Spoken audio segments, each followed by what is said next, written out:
Did you know that Muslims actually celebrate Eid 2 times every single year? The one that most people know about is Eid al-Fitr, which is the one that comes at the end of Ramadan.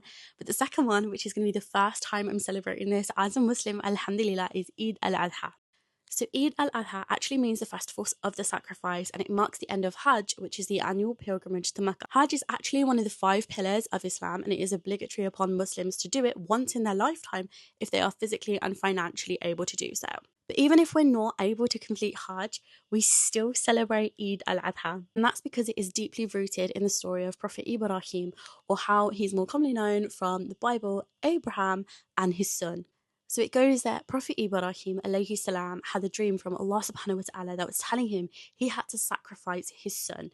And through his trust in Allah subhanahu wa ta'ala, he pilgrimaged to Mecca with his son, who he told about this dream and who knew what was going to happen, to sacrifice him. He trusted Allah subhanahu wa ta'ala so much that as he was ready to go through with it, Allah subhanahu wa ta'ala actually replaced his son with a ram and told him to sacrifice the ram instead. It was a test of faith to him, and he passed, alhamdulillah. To honour this sacrifice, Muslims all around the world during Eid al-Adha sacrifice an animal called qurbani, and the sacrifice of this animal is usually like a sheep, a goat or a cow.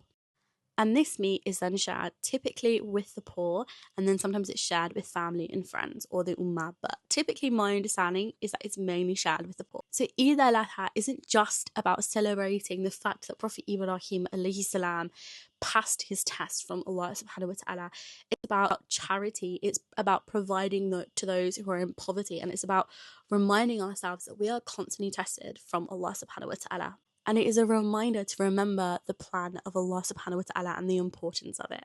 As a revert, this is honestly such a meaningful time for me, and I am so excited, inshallah, to be celebrating my very first Eid al-Adha. I'm actually currently organising what I can do with like my bestie, but it's not just about the celebration, it's about learning about why we do Hajj, why we celebrate Eid al-Adha, and what we are supposed to do as Muslims to celebrate it, like sacrificing an animal and feeding it to the poor. So if you're seeing Muslims celebrate or get deep into their religion this week over the next 10 days, now you know why. Eid Mubarak, everyone.